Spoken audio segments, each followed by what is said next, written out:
All right, hello everyone, and peace of the Lord to all of you. I hope my voice is coming good and clear. Please invite your friends. And today we are going to have some comedy. We are in no mean here to debunk so-called Sneako. This guy is just a kid, and he have a low IQ, obviously. I mean, Lord have mercy in his creation. Uh, but just to show you what kind of people who convert to Islam, what kind of intellect, and with the reasoning, let us say, for me, looking at this person, which I really feel sorry for. And by the way, I mean, he respond to everybody except me. He don't even dare to mention me. But I feel that the reason for him he converted to Islam because he is a fan, he is a puppy of Andrew Tate. Andrew Tate convert to Islam, he convert to Islam. So otherwise, you can tell this guy, he do not know what Islam is about. He do not know what Christianity is about. He is just a person who keeps saying the F word every 2 seconds. Street boy, literally a street boy. He grew on the street. He's a street boy. And that's why he have many people who like him, because street boys follow street boys. And I find it very funny, like, our brother here is a very well-educated, obviously. And Sneako, you have no idea what he's talking about. But is that a fair even to make argument between two? No, this is not fair, because when we are debunking a donkey, I mean that is not a debunking. Is even hilarious. But I wanted to play this video to show you how and who convert to Islam. They are silly, they are stupid, they are ignorant about everything, about who they are and what they convert to. So we will make comment about this, and we will see what's going on in this video. Let us watch together. One consistent Bible. And you guys just trust me on this, because the longer that the video goes on, the better it gets. It really does. So this video is going to be a little bit longer, since we're going to go through Sneako's entire response together, and I'll give my thoughts along the way. So with that out of the way, let's just get into it. Oh, here we go. We can watch this. Sneako's arguments against Christianity. Popular influencer Sneako, but they can't say Rumbler. Just say Rumbler. Just say Rumbler. No. Okay, fine. Has been consistently giving everyone 5 reasons for why he recently embraced Islam and why he rejects Christianity. Now, there's a lot of people saying that he only converted to Islam because Andrew Tate did, but I personally don't know the man's motives and won't jump to any conclusions. However, if he is being sincere in the reasons that he gives, then we should expect for Sneako to leave Islam and embrace Christianity by the time that he's done watching this video. The reason why is because the 5 reasons that he gives, if he wants to be consistent, are the very things that should actually We got 4K, or is it going to be laggy? Cause him to reject Islam and instead become a Christian. So, don't believe me? I'll prove it. Let's start with his first reason. Okay. Why I resonate with Islam, why it makes sense for me, because it's weird. It doesn't make sense to me to pray to a man. I don't want to submit to a man. The only person that we should submit to and that we should pray to should be the one creator of the universe, which is Allah. Here you see the stupid idiot. He forgot that Allah himself, he submit to Muhammad. You see, I know that our Christian brother here, he answer, but he answer as a Christian. But if we go in the Quran, you will see that Allah and his angels and the Muslims, they submit to Muhammad. This idiot, he did not know what Islam is about.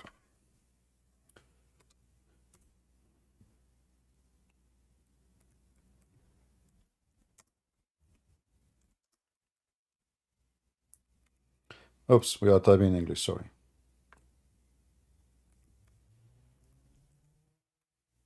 Again, my keyboard is switching to English.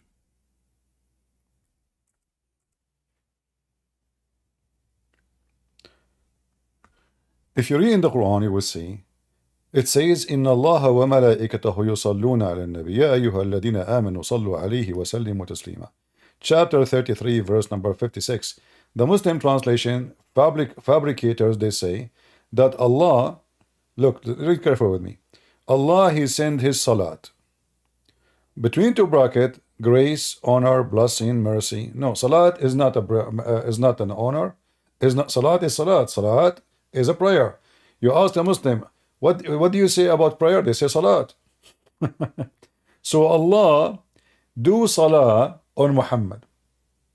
So who is the God and who is the follower of God? If Allah himself supplicate a prayer on Muhammad, Mimi Hijab, when he was debating David Wood, if we can call it a debate, he says, this is why the translation says he pray for, not to. Does it make a difference? So Allah he pray for Muhammad, not to Muhammad. So Allah he pray to who? Do he have a higher God? In the Bible, Jesus, he prayed to the Father. He is the Son. The Son, he prayed to the Father. The communication between the Son and the Father is a prayer, or it's holy. Now, this is God. Is he praying to the Son Muhammad? Or Allah, he is praying to his Father? So this idiot, he do not know that his religion say clearly that all prayer, in fact, supplicate and goes to Muhammad, not even to Muslims, to Allah. If we go in the hadith, you will see Muhammad saying this. He said that the Friday is the best of the days. This is the day the Muslims they gather for prayer.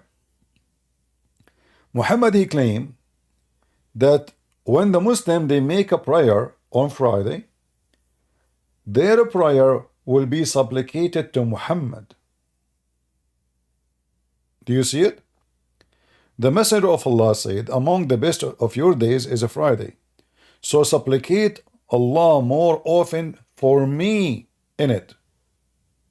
For your supplication will be displayed to me.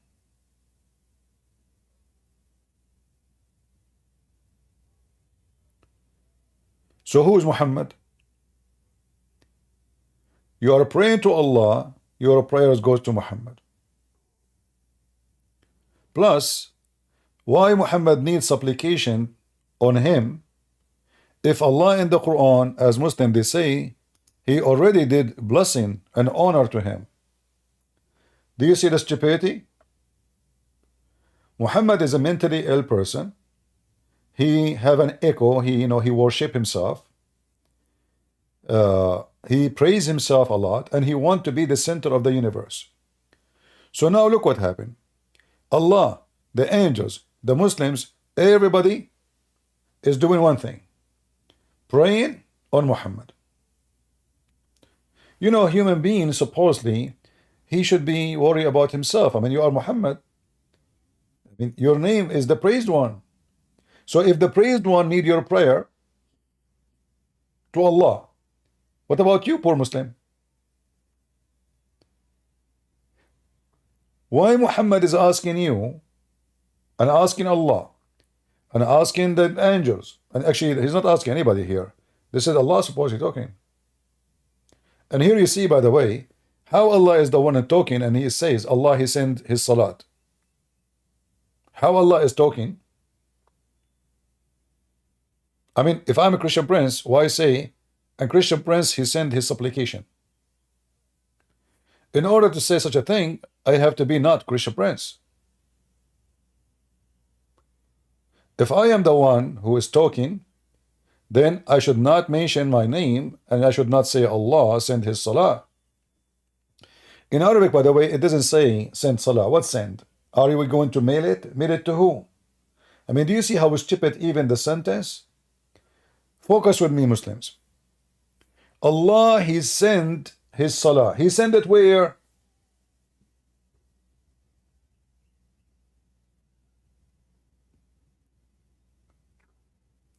Just to show you how stupid this cult is. If I am God, and now I am going to send a prayer to Muhammad, I will send it where? Any Muslim can tell me?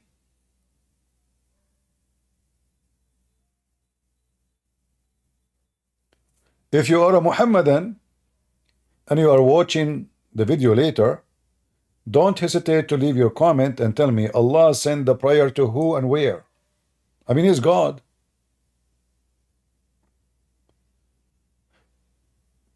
They try to duct tape the stupid verse, and now this is after the duct tape.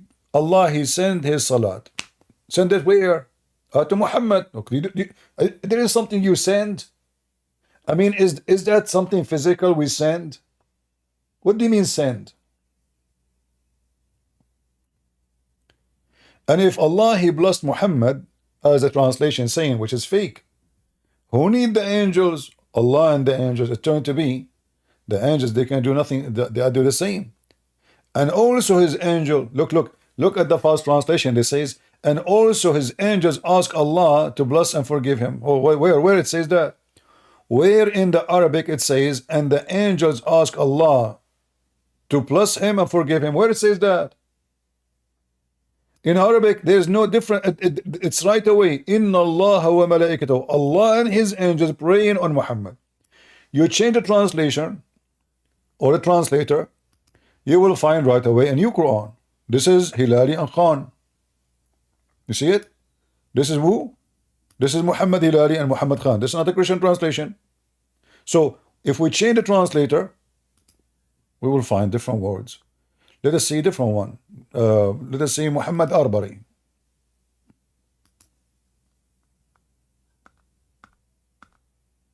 This is a very stupid religion. Look at this. We just changed the translator. 100 words went missing. Allah and His angels blessed the Prophet.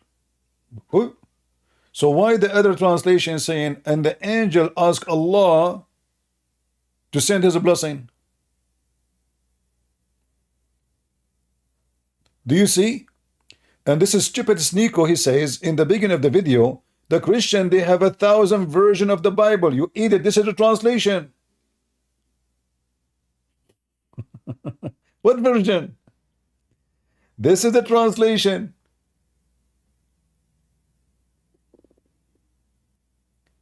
This is not a new version of the Bible, as a, the way you understand that this is a new Bible. This is a translation. And translation can be good, can be bad, depend on the quality and the qualification of the translator. But we shall not add, and we should not add or take off verses in the translation. Otherwise, the translator is a potato. It doesn't matter if he's a Christian or a Jew or a Hindu or a potato. No, translator is translator. If somebody translating my book, he shall not add, he shall not take off, he shall not add things that are not there. He should not make comment I did not say. His job is just a translator. He's not an author. He is not a writer. He is not making quotation. No, he is just translating. So here you see that this is stupid Abdul. He claimed that why we should pray to a man, but isn't it Jesus? Do we Christian pray to Jesus because he's a man?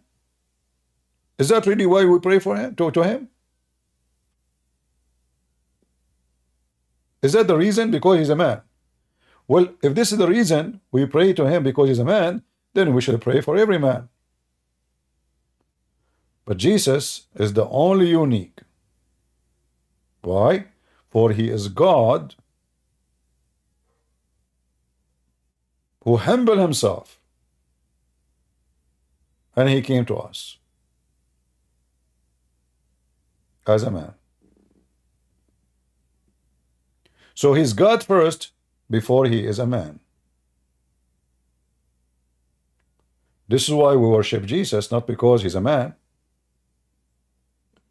However, the stupid Abdul, he forgot that his God, he have all the figures of a man. And this is how ignorant, stupid he is. Let us go back to this video.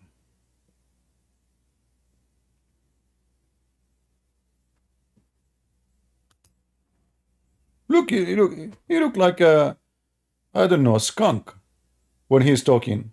You know, skunk. You don't change your name. Don't call yourself a Sneako. I'm not making fun of his look, by the way. The way he's talking like a skunk. You know.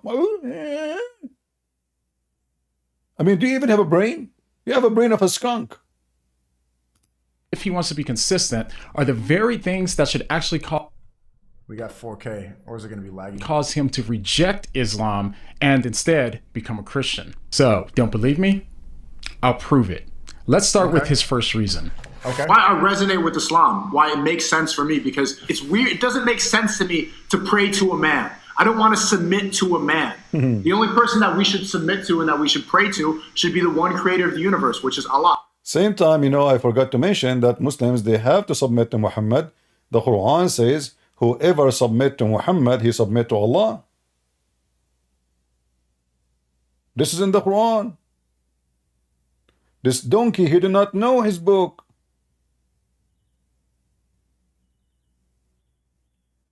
Muhammad, he replaced Allah. He is Allah on earth. His name is the praised one. Here we go. You supplicate. His name is the praised one. And you have to obey him before you obey Allah. In fact, Muslims, they disobey the Quran of Allah and obey Muhammad. What is the excuse? Well, we have to obey the Prophet. And the Prophet, if he says something, he can cancel the word of Allah. This is why we have what is called abrogation of the Quran by hadith. So imagine Allah, he says something, Muhammad says something. Which one the Muslim follow? Muhammad. They call it abrogation. So Muhammad have authority to cancel the command of Allah and make his command the only valid. He created the universe and we love him for it. Perfect. That really, it makes the most sense to me. So as you just heard, Sneako doesn't like the idea of submitting to a man and therefore decided to reject Christianity and to embrace Islam. But unfortunately, There are a lot of reasons. That wasn't the reason that I reverted to Islam, but that's the reason why Christianity never resonated with me, really. if Sneako really does have a problem with He just said never. That's good. See, so don't ever say that you're a Christian, you liar. Never resonated with you. So you never been Christian. Did you see what he did? He just confessed his sin, saying the truth. He never was a Christian. So don't lie and say you used to be Christian. You've never been Christian. submitting to a man, then he should reject Islam. The reason why is because, according to the Quran, Sneako is actually commanded to submit to Muhammad, who's a man. So if this is a real reason for why Sneako... But you don't pray to Muhammad, peace be upon him. So in the original clip, he said that he didn't want to submit or pray to a man, and so I addressed his point about submitting to a man. After I pointed out that the Quran requires you to submit to a man, then he said that the real issue is prayer, which is fine because I had that in mind when I addressed the point about worship, so I think that the same responses could be given in that as well. He should also reject Islam. But what's even more interesting is the reason that he gives for why he thinks that he should only worship Allah. He said that he only wants to worship Allah because Allah is God, Allah is the creator of the universe, and therefore we should love him for it. First of all, according to the Quran, Allah is not the only creator. This is how stupid Sneako is, because the Quran says Allah is the best of the creators.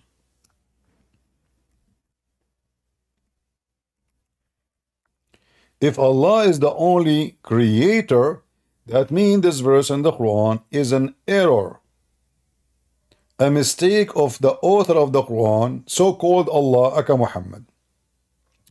In chapter 23 verse number 14 and chapter 37 verse 125, Allah is the best of the creators. In fact, Allah, he compared himself to Baal, and he claimed that he is better than Baal. That means Baal is a creator and he is the best. So look how stupid the author of the Quran. The Muslim, they say we worship Allah because he is the only creator. The stupid Allah, he says he is the best of the creators. He is not the only creator. And then he compared himself to a fake pagan god. His name is Baal. This is how stupid Muhammad is. If Baal is a fake god,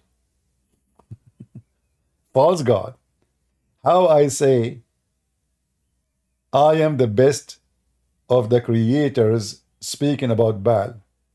So Allah now complaining, saying, why you pray for Baal when I am the best of the creators? I mean, Baal is a creator, Allah is a creator, but Allah is best.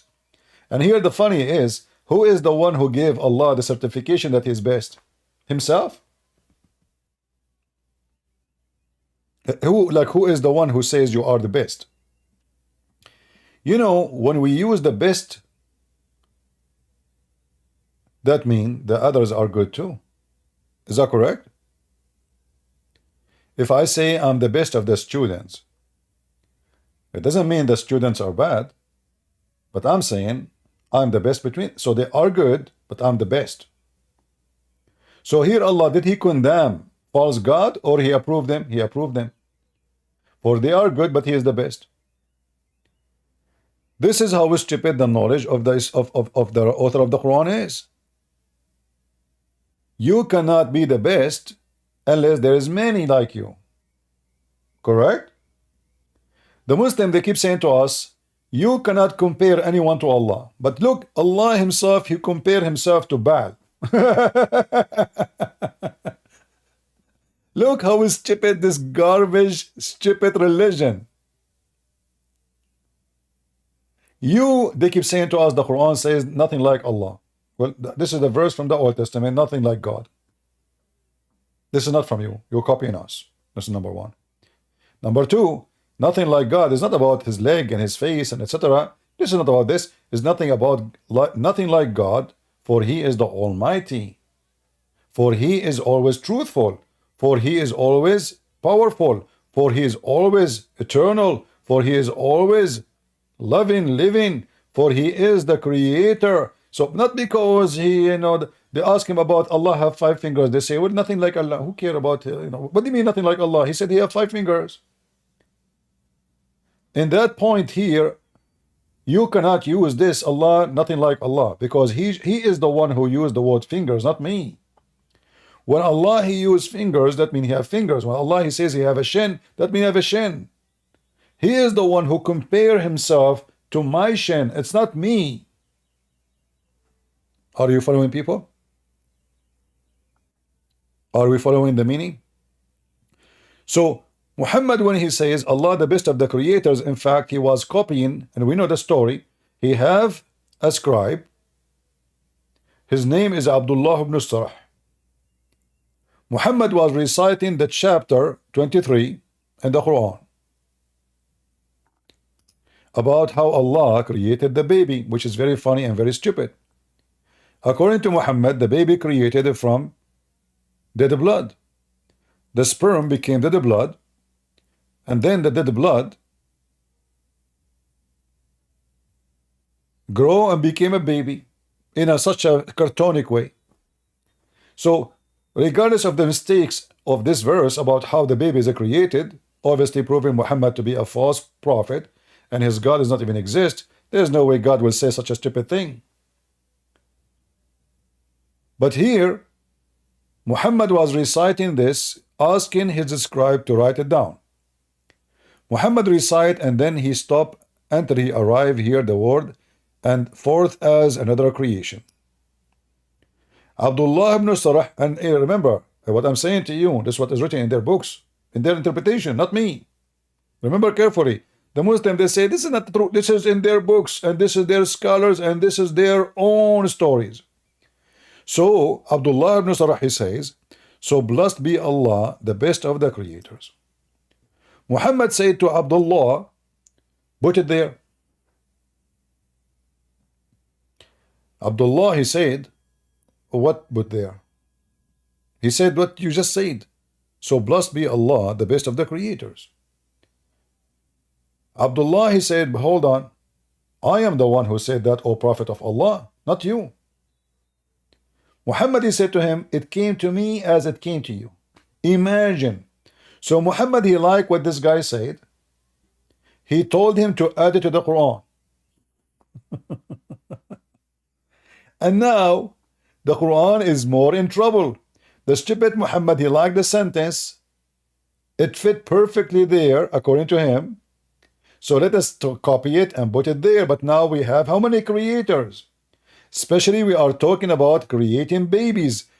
By saying Allah the best of the creators, that means there's many that create babies. If I am talking, let us say I am a car maker, not a creator, maker. I use steel, I use screws, I use oil, I use etc. Make engine, make a car, make rubber, whatever. Make tires, wire them, we have a car. So Ford is a company. Mercedes-Benz is a company. Toyota is a company. Honda is a company. Maserati is a company. Maserati is the best of the makers.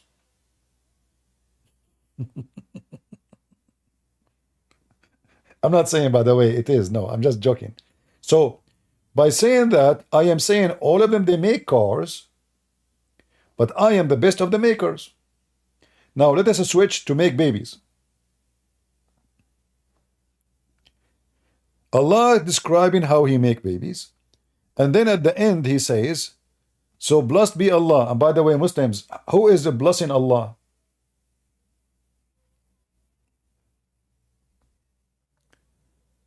Any Muslim want to tell me who is blessing Allah?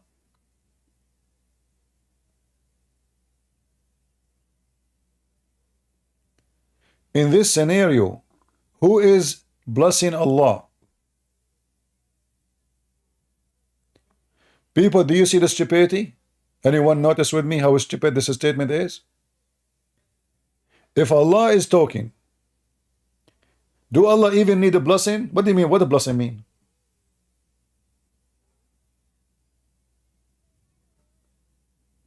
What do you mean, blessed be Allah?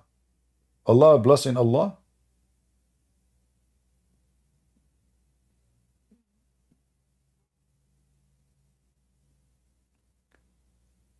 Is that a supplication?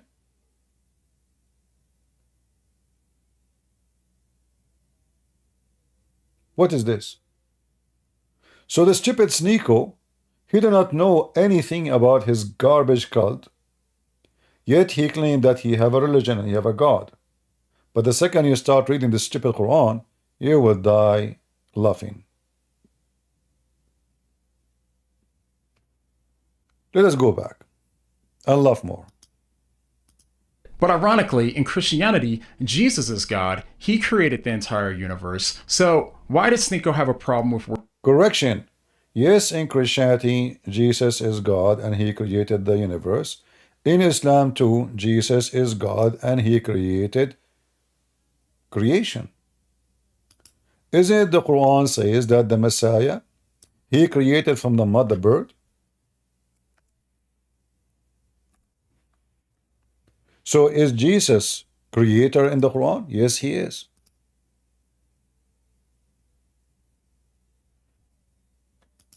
In the same stupid book, it's called Quran, Jesus, He create from the mud a figure of a bird. And we know when Muhammad, he got this funny story. And by the way, here, this is additional proof that the Christians did not corrupt the book. Why? If we Christians seeking corruption to make Jesus sound like God, well, this is a story we should add right away to the front of our Bible. Do you agree, guys? Why we refuse a story saying Jesus is God, the creator? Why wanna take it off? Why the Christian want to do that? Give me a reason. Those Christians, they believe in Jesus, He is God. They worship Him as God. And now there is a story saying Jesus, He do what God does. What God does? God, He made Adam in a figure of a statues, a figure of a human being, from mud. Then He breathed into Adam. And Adam came to life. Okay. Well, Jesus, He just did the same. He made a figure of a bird, and He breathed into it,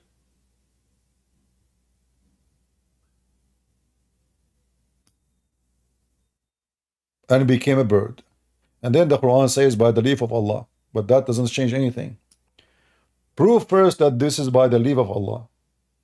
Can Allah do what Jesus do? Prove it. Jesus, during His lifetime, He raised people from death. The Quran witness for that. But what the Quran do, the Quran hijacked the power of Jesus, claiming that this is Allah who gave Him this power. But let us go for the sake of argument with this. If Allah, He can give Jesus the power of a creator, will that mean Allah, He share the ability of a creation with Jesus? Do you agree? Are you with me, people? If Allah is the one who gave Jesus the ability to create, that means Allah, He decided to share His power of a creation with someone. His name is Jesus. I want to ask Muslims why. Why He did not share this power with anybody? Muhammad is the most beloved person for Allah, Muslims they claim. Yet Allah, He decided to make Jesus a creator. Is not a creation no more, because the creator can't be creation. The creator is not a creation. If Jesus can create, and if He is a creator, if He is a creator in Islam, and Jesus is a created in Islam, that means Jesus, He created Himself.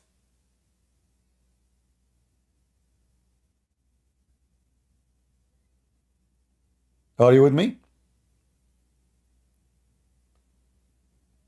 I would like to see people focusing with me in what I'm saying. Please, Christian Prince, can you explain to me Mark 13? I mean, don't you see we have a topic? That's mean you are not listening. You are not even with us. So what do you want me now to stop talking about my topic and explain to you a verse?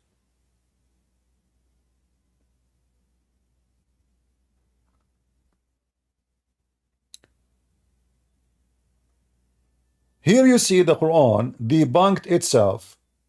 How Jesus is the created and Jesus is a creator.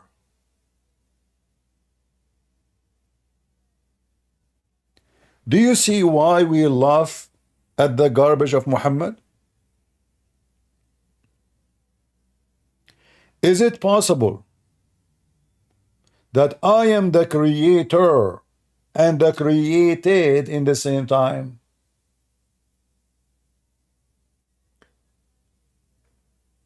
If Allah, He gave Jesus the power to create,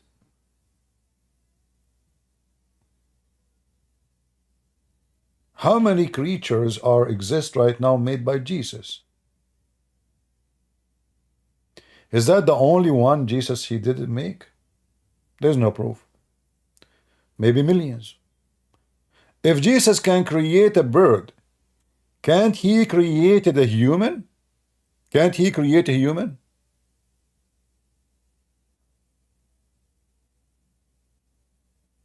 Are you with me? There's a Muslim in Discord waiting for me. Like, is he worth it? I mean, I don't know who in Discord. There's, I don't know, like potatoes. But we can go to Discord, no problem.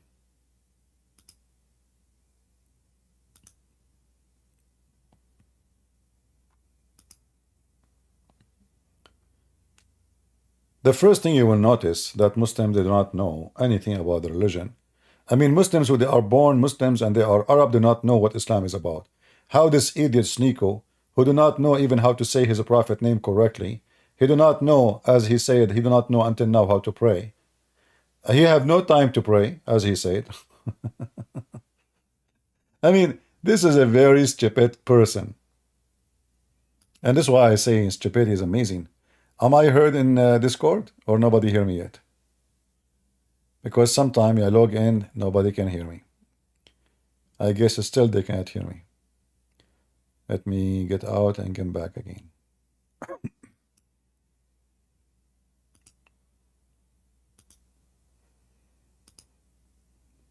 All right. Am I heard, guys, in Discord? All right. Very good. Now, if you have a Muslim, let him put his hand up and we will take him. So here you see right away that the idiot Sneako, not only he do not know that Jesus in the Quran is a creator, not only he do not know that his God in the Quran, he is just a physical being. And if Allah is not a man, it doesn't matter what he is. A man, he have better feature than Allah. We have a person, his name is Alex and he is a Muslim. How his name is Alex and he is a Muslim? That's weird. Go ahead, Mr. Alex.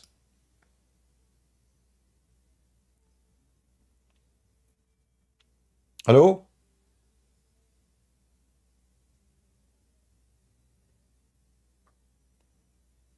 Muhammad, are you there?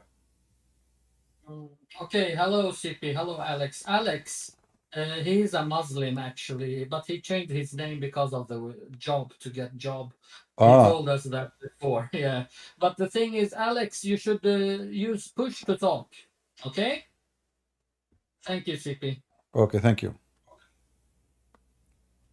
Push to talk, push to talk. There's an option, you push, so you can talk. Somebody told me that the one who they are speaking in this Discord, their audio is coming low in the YouTube. We will see why. Yes, hello? Hello, hello. So what's your Can you hear me? What's your real name, Alex? They told me you changed your name. Your name is what? Mohammed, Ahmed, what's your name? No, this is my real name because I live in Europe now. Are you so your name became reason. Alex because you live in Europe? Yeah, I live in Europe, and it's for practical reasons. For practical, okay. So what do you think about why you are a Muslim? I was born into it, actually. My father is a Muslim. No problem, but why you are now a Muslim? You are a growing man, you know. Yeah. So why you are a Muslim? Yeah, so basically, yeah, because we believe in Allah and Muhammad. What you believe? As a prophet of God. Well, okay, Muhammad is a prophet of God. Can you, when we say somebody is a prophet, that means he prophesy, correct? Yeah, correct. Okay, give me a prophecy to prove that Muhammad is a prophet. Yeah, the one we hear all the time,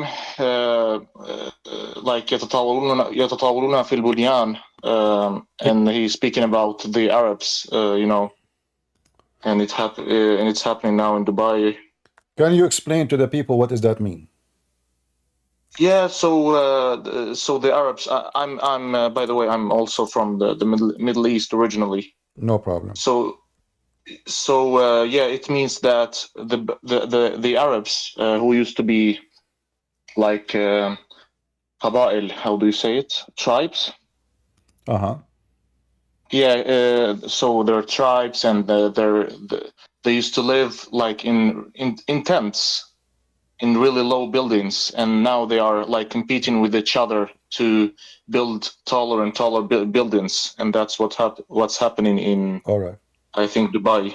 All right. So my friend, let me show you how this is very funny.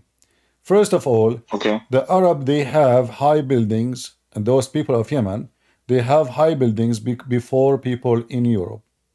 So your prophet, he gave false prophecies because already those people who live in Yemen, and they are naked in their feet, and they are shepherd, and they are having high buildings. Secondly, why wouldn't read the whole hadith? In the hadith it says that, you know, Muhammad, he made many prophecies about those, right? Yeah, I think I read the hadith. Yes, it says it's many ones. Yeah. So in the hadith, Muhammad, he claimed that there is a conditions and there is things have to happen, and then when those things happen, the judgment day will be there, correct? Yeah. All right. Well, that's mean Muhammad is a false prophet, because already long time ago, the Arab, they have high buildings starting from Yemen thousands of years ago. Plus, if this has happened in Dubai, as you claim, well, this is a sign of the day of judgment.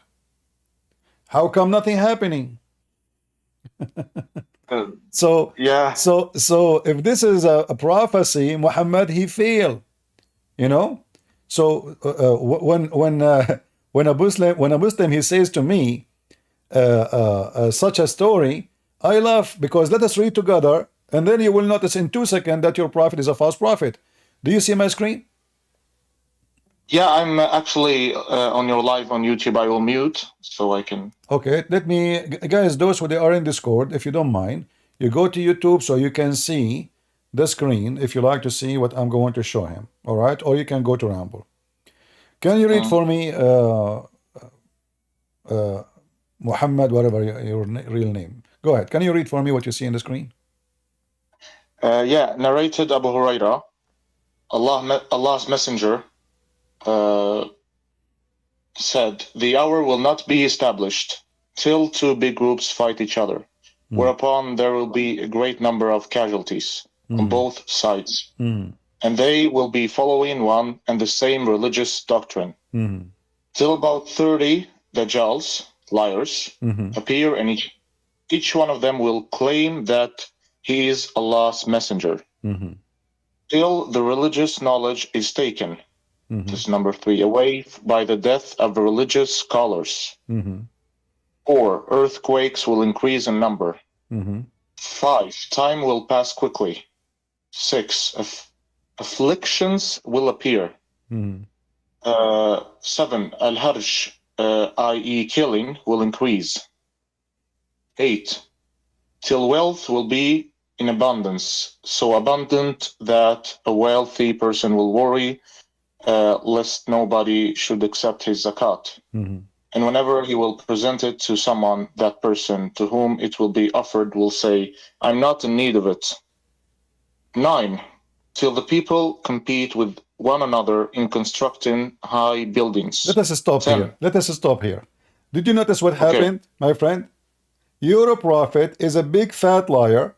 I'm not insulting, because in order for people of Dubai to have a high buildings, all those things should happen first. So let us go back to 0. Two group of people will fight. What does that mean? I mean, always there's two group of people fight. Buddhists fighting Buddhists, like in China and in Japan. World War II, many religion. What two group? So what is Judgment Day? I mean, always there's two group, bigger group. Then we continue, and then he says 30 Dajjal who claim to be the messenger of Allah. Can you name for me the 30 Dajjal? Well, what? Then he says the religion knowledge will be taken away, which means nobody is a Muslim no more. Nobody knows what Islam is. That what happened? I mean, it's not like that, but a lot of Muslims are not practicing today. No. The scholars, the death of the scholars. Nobody knows Islam no more. Zero scholar, 0 true believer, 0 knowledgeable person. Is that what happened? No. So, and then earthquake will increase in number, and time will pass quickly, which means the day become shorter. Do we have a shorter day? No. Then number 6, affliction will appear, which means big problems in the world. And then al-harj, people will kill each other. And then people will become so rich to the point nobody will take money. So before the people of Dubai build their high building, people, if they see money in the street, nobody will take it. You say to a guy, I want to give you money. They say, no, I don't want it. I do not need it.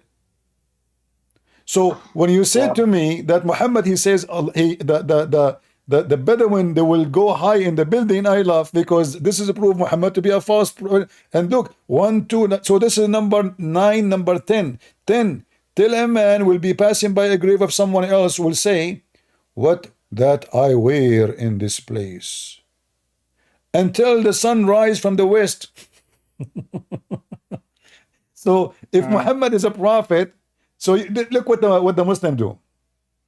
They took one sentence of many lies, and they say, look what happened. The prophet, he said that those Arab, they will have high buildings. But the Arab, they have high building from before. Isn't it you Muslim, you claim that the people of Yemen are Arab? Yeah, the Yemenis are Arabs, yeah. And they are like, they have floors, 6, 7 floor buildings. And that because of the nature of their land. The nature of their land is mountains. So they have, and for the sake of protection too. So when Muhammad he made a prophecy, all those things fail. All of them. But why Muhammad and why the Muslims? They took only one sentence to make Muhammad a prophet. Why didn't quote for us the rest of what Muhammad said? The answer is very simple. Because if they quote the rest will prove Muhammad to be a fraud. So what we will do? We quote only 2 words and we ignore the rest. Do you see the buildings of Yemen? Historic buildings. Yeah. So did Muhammad prophesy anything? No. In fact, all his prophecies is false. Yeah. I mean, are these buildings like pre-Islamic? Yeah. There's even, you know, my friend, speaking about high buildings, even like, okay, if we go right now into this to Jordan, Petra, Yeah. the whole city is in the rocks. Amazing. And they are what? They are shepherds. They are not engineers. They are not. So this is a very silly, stupid prophecy made by a false man. And as you see, in order for this prophecy to accomplish, we have all those things have to happen. So before we reach the people of Dubai building the high buildings, did we reach the point where wealth will be abundant? No. Aren't you saying to me, you came to Europe and you are looking for a work and you did change your name? You need work, right? You need money. Okay. So, like, do you find money in the street? No. But how come he said that the Arab, one of the sign of the day of judgment, that the Arab, after the wealth became abundance, they will build high buildings? Yeah. I want to ask you, my friend, did you read ever before what I'm showing you on the screen? Say that again. Did you ever see what I am showing you in the screen before? Those this hadith? Yeah? Yeah, I've seen it before. Okay. Because I've done some research, but I did not understand it as like chronological, you know, in like it has to be in this order. No, it have to be because Muhammad, he said this and this and this, starting, you know, if I start saying this and then this, and that's mean this is the order. That's why even the Muslim, they count number 1, number 2. You see, this is not me. This is the Muslim website, right? So they are the one who put the numbers.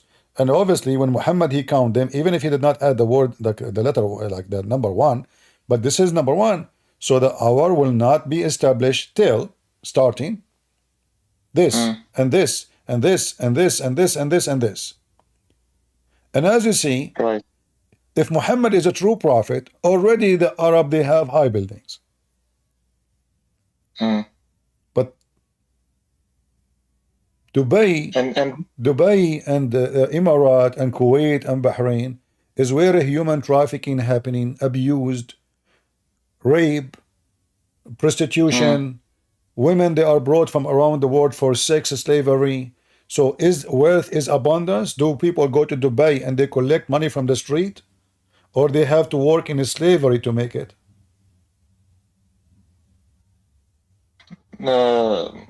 Actually, there are a lot of like foreign workers there, and the conditions are not so good. Absolutely. Like slavery. Anyone who work in the Middle East is a fool. You know, especially if you are a female. The first thing will happen to you, you will be abused and you will be used, and mostly you will be thrown in the dumpster. You can have a place in Dubai only if you are a very beautiful girl who allow herself to become a whore. You will work there, you will make good money, and you come back home with AIDS. This is if they let you take the money with you. But this is not our problem now. Muhammad is a false prophet, no question, what say you? And look, he continued, he did not even stop. He claimed that after they make a high buildings, A man, he will pass by the grave of someone, he will say, "What that I wear in this place?" What does that mean? I mean, I wish I'm in this place. And then the sun will rise from the west. So the stupid Muhammad think that the sun rise or direction change, but we know that the sun rise not. The sun rise from the sun does not. This is how we see it. Muhammad, he claimed that the sun rise by what? By claiming that the sun changed its direction. If we go to different hadith, we will find this.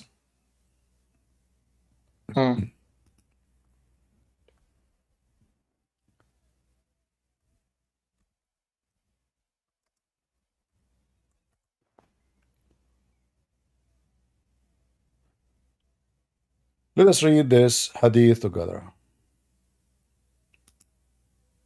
And this is Sahih again. This is Sahih Bukhari. Once I was sitting with the Prophet in the mosque at the time of the sunset. The Prophet said, "O Abu Dhar." You know what Dhar mean? Dhar? Abu Dhar? No. The father of the ants. "Do you know where the sun set?" I replied, "Allah and his apostle knows best." He said, "It goes and prostrate itself underneath Allah's throne." That is Allah's statement, and the sun runs to its fixed course. So now, did we confirm that Muhammad, he believed that the sun is the one is moving? Yeah, it's moving to its fixed course. Yeah, it says. Yeah, here. but this is what? This is the sun rise and the sun set, right? The daily thing. And the sun runs on its fixed course. Yeah, but we are talking about what? We are talking about the sun rise and the sun set every day, every 24 hours, correct? Yeah. Is that accurate? I think a lot of Muslims say it's like a metaphorical thing or like metaphysical, you know? You know, I like the metaphorical. The guy, he was in the back of the donkey of Muhammad. The donkey was metaphorical. Abu Dhar, he is the father of the ants because those ants are metaphorical. The Prophet, he said to Abu Dhar, "Do you know where the sun goes?" That was metaphorical.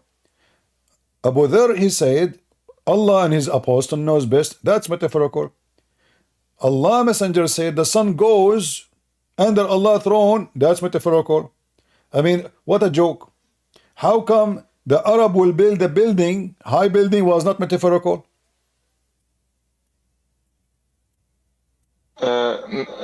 I think I meant metaphysical, like we cannot perceive it. No, metaphysical. What metaphysical? This guy, he described, he claimed that Allah told him knowledge. Nobody knows. That's why the man, he believed Allah and his apostle knows best.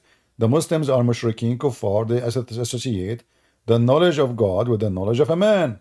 You know, imagine you say, Allah and the Christian prince knows best. That means I am and Allah, we are the same. We know best. That is kufr. That is a shirk. Muslims are polytheists. They are not monotheists. They associate the knowledge of a one man with the knowledge of their God.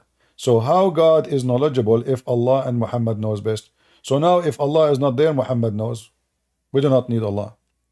But look what Muhammad said, claiming that the sun goes every day from the east to the west, and then one day the sun will ask Allah for permission to go back, and Allah will not permit it. So he will tell the sun to go back where it's coming from. Do you see the hadith here? So until the day of judgment, this is the sign. This is the sign we mentioned in the other hadith. Remember? The one about the high buildings. So now the sun will rise from the west. Why? Why the sun will rise from the west? That explained in this hadith here. Because when the sun asks for permission, it's going to be about to prostrate itself, but its prostration will not be accepted, and it will be asked. The sun will ask to permission to go on its course as usual, you know, rise from the east, set in the west as usual. But it will not be permitted, but it's going to be ordered to return whence it has come and rise from the west. But we know that this is absolutely false, and no way Muhammad is a prophet of God if he is claiming that this is coming to him from God. the sun doesn't go every day from the east to the west. The sun is not asking anyone for permission to come back. And if the sun will rise from the west, you do not need to change the sun location. You need just to change the earth rotation. You still a Muslim? I mean, scientifically, you're correct. The earth just rotates. The sun doesn't go anywhere. But I mean, when we describe the sunset, for example, we're not describing it doing that literally. My friend, no, you see? No, you see? Here we go. We want to play games. This is the guy, Muhammad, and is his companion in the top of the donkey. Muhammad, he said to him, do you know where the sun goes? So now the sun is sitting, right? So when you try to make it, he is not making literally. No, he is. Why you are making things up? When Muhammad here in the hadith here, he says the sun, this is the sign from the day of judgment. This metaphorical now? You see? No, it's not metaphorical. Okay, no. So now it's not metaphorical because this is a sign of the day of judgment. This is something will happen. Something we will see by eyes. This is not emotional. Yes. So we will see the sun coming from the west. Muhammad explained what will happen exactly. The sun goes every day from the east to the west, and then asking Allah permission to go back, and is going to be permitted until one day. That day is what? That is the day when the judgment day is coming, correct? Correct. Then is not going to be permitted. So you said scientifically this is wrong. But that means Muhammad is wrong. And he's lying. Yeah, I mean, to be honest, I find the part about the sun going to a fixed place, like والشمس تجري لمستقر لها. I've read it before. I don't understand it. Like, it doesn't make sense to me, that part. Well, Muhammad explained it. Muhammad explained it to you now. The sun run, you see, Muhammad, he says, and this is what Allah's statement. He explained the verse in the same hadith. Do you see it? And that is the interpretation of Allah's statement.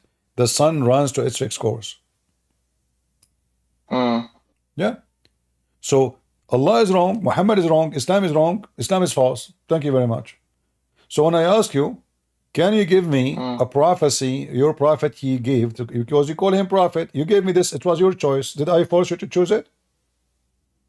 No. So if this is the best of your choices, it is a huge collapse. Obviously Muhammad is a big fraud. There is another prophecy. I think it was about the Romans winning, being victorious over the Persians, I think. Okay. He did prophesy that. All right. I will give you a prophecy. Trump, he will win the election in 2006. What do you think about that? 2016. 2016. But he already, like, it was in the past. Exactly. Muhammad, he gave the prophecy after they won. If you go, my friend, the problem is that the Muslims do not know their religion. Okay. So if we go in the Quran, read with me. This is the hadith, and this is Sahih, correct? Do you see? It says Sahih. Let me see. Yeah, it says Sahih, yes. All right. Can you read for me, please, the reference? The reference? Yeah, on the screen. You scrolled up again. Yeah. Yeah, you mean Abu Sa'id? Abu Sa'id? Yeah, Abu Sa'id. No, this is Al-Khudri. Okay, go ahead. Yeah. He narrated, on the day of Badr, the Romans had a victory over the Persians. So the believers were pleased with that. Then the following was revealed. Okay. Okay. Then the so do you understand now why I said Trump, he is going to win the election in 2016, and you laugh? So your prophet, he Yeah. prophesied that the Roman will win after they won. Mm, so Plus, if we delete this hadith, if we take it off, let's say we don't have it. If you go to the yeah, Quran, you will find that the Quran mentioning the word bida. The word bida in Arabic mean between 3 to 9. yeah, It cannot be 2, it cannot be 10. So it can be 3, right, it can be 4, 5, 6, it's until 9. If you go and see the right, victory, this victory here never happened really, because it took the Roman long time after that to finish the war, because a victory in a battle is not a victory in war, correct? right, Victory in right. war, when you defeat the enemy totally, and the war is Mm, finished. That is a victory. So if you calculate, you will see that the war with the Persian took almost maybe 17 to 18, 20 years. You know, you can go and check the dates of all the battles between the Roman and the Persian.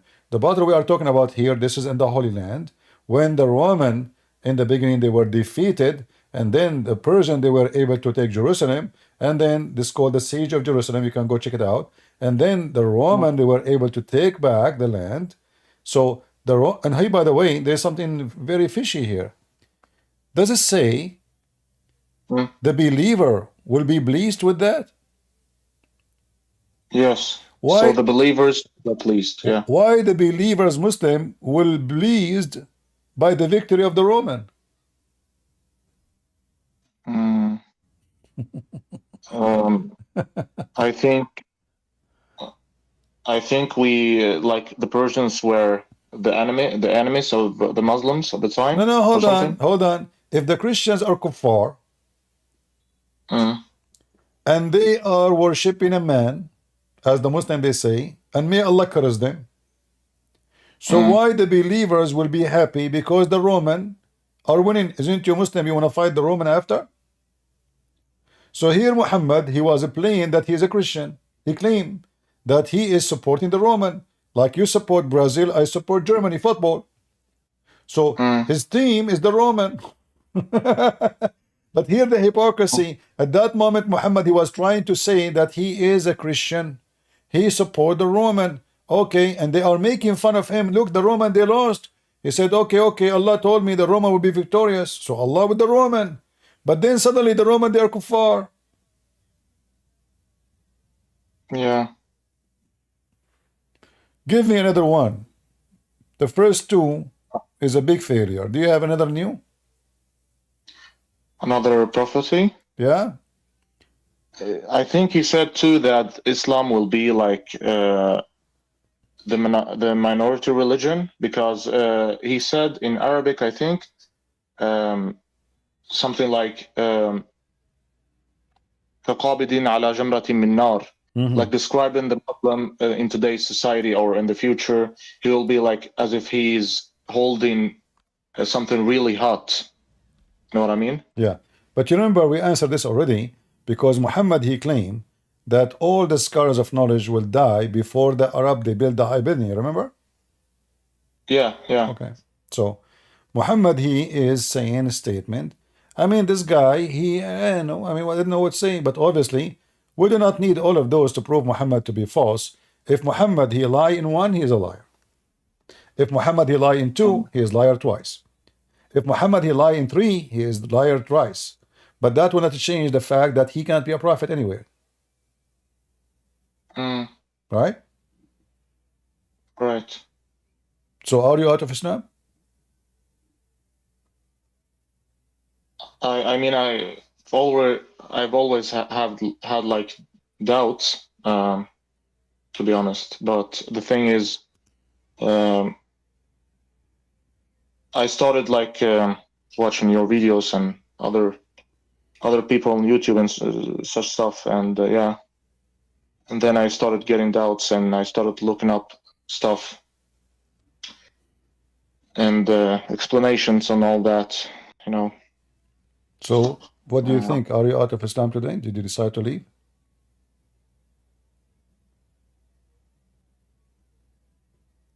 um,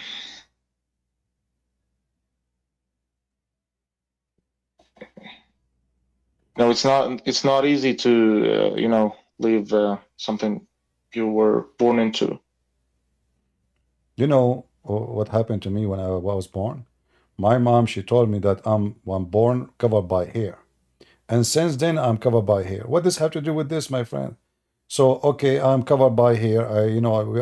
We Arab look like chimpanzee. They kick us from the swimming pool because they think we are wearing our fur.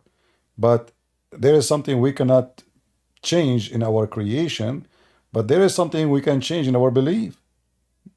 What born into? So if Muhammad, if you are confused, and now the confusion is out, Muhammad obviously is a false prophet. What is the reason to stay in such a place? Already you agreed that he is a false prophet. So you are out. Yeah.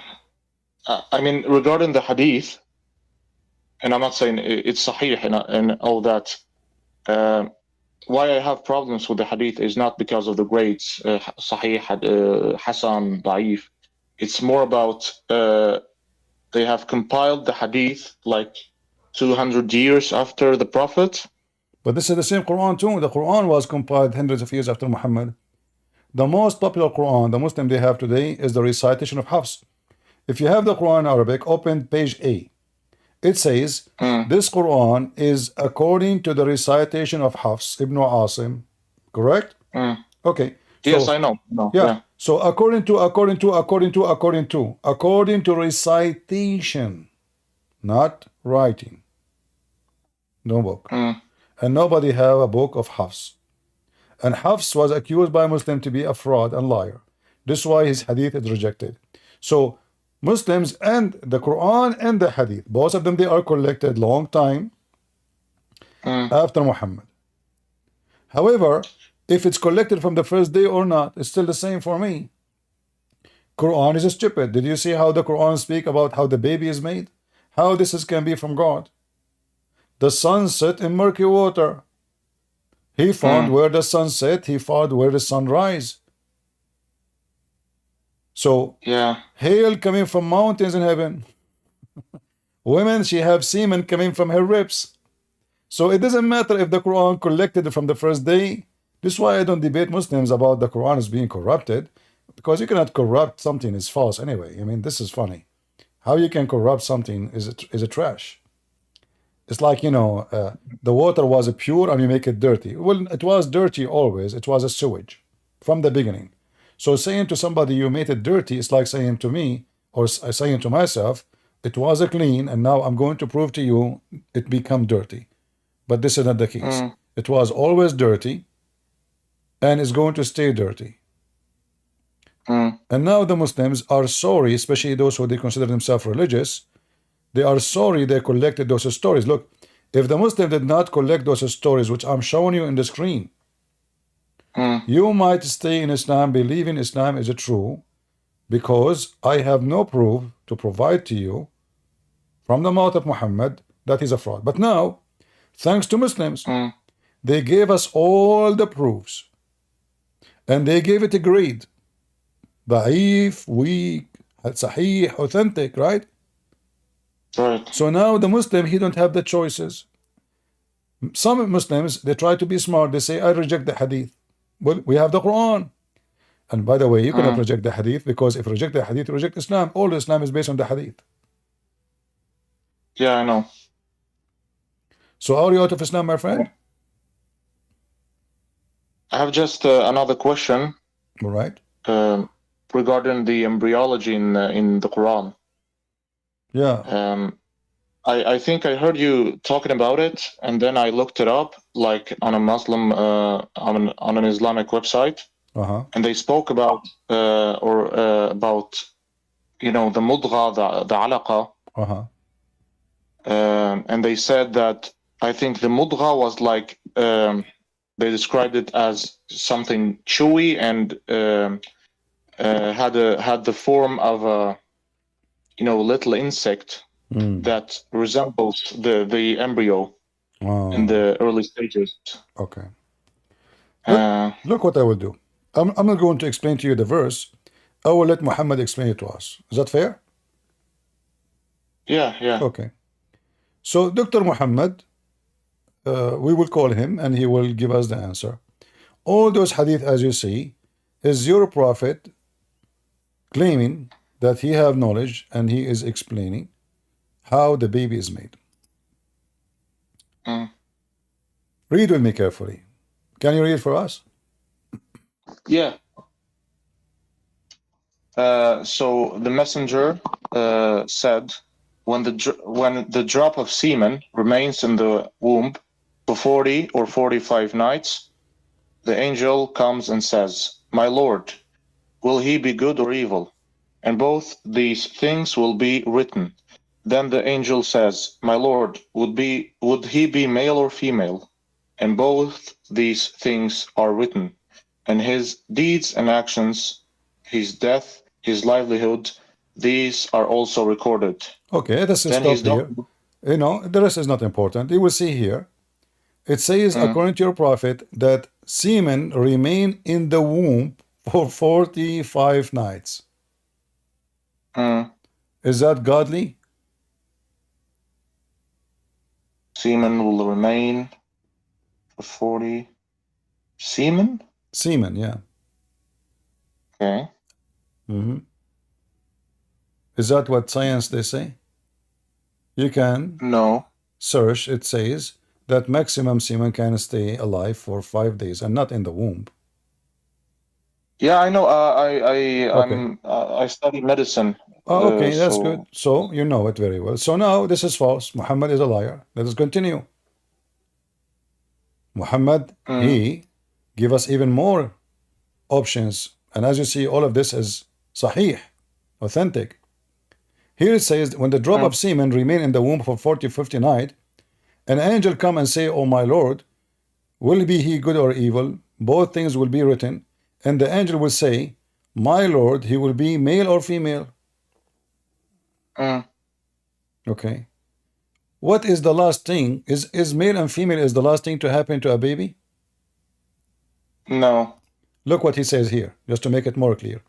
The prophet says Allah has appointed an angel in the womb. The angel says, "Oh Lord, a drop of semen. Oh Lord, a clot." The semen now become a clot. Since when semen become a clot? A dead blood. Is that really what science says? Semen does not become anything. Semen deliver the DNA and fertilize the eggs, and that's it. Deliver the message, a copy of message of the DNA, fertilize the egg, and the egg will start multiplying, correct? Right. And there's no clot. And then, oh Lord, the clot. Oh Lord, piece of a flesh. Human being, he was a clot and then he became a piece of a flesh? What is a clot? Clot is a congealed blood, is the dead blood, علاقة. علاقة الدم. You know, الدم الجامد متخثر. The dry, dead blood. Like when you cut your skin, you have a blood, and this is one of the mercy of the Lord. He gave us a natural bandage to stop bleeding. Otherwise, we will be in trouble. So I know. Blood, so the clot, the Muhammadi claim that the angel, he asked Allah, "Oh semen there. Oh Allah, clot, or now the semen become a clot. Oh, a piece of a flesh. Science says piece of a flesh." And then wishes to complete a child creation, and the angel will say, "Oh Lord, male or female?" So according to the science of Muhammad, the last thing will happen is male or female. But we know that the gender is already determined from the sperm. Right. Here, it's the last thing. Yeah. Does it say like semen in Arabic? Yeah, in nutfa, yeah, nutfa. Nutfa. nutfa. You see? إن الله وكل في الرحم ملاكا يقول ربي نطفة يا ربي علقة يا ربي مضغة. Yeah. What is that? This is the science of Islam. And nutfa means like the semen of the man, right? Yeah. No, actually, Muhammad, hold on. Muhammad, he claimed, this is another stupid mistake Muhammad, he said. Now, not for we are talking about the man, yes, but Muhammad, he have different hadith, he says, that the water of the man and the water of the women will make the baby. What water he is talking about? It is the orgasm water. So, if we go here,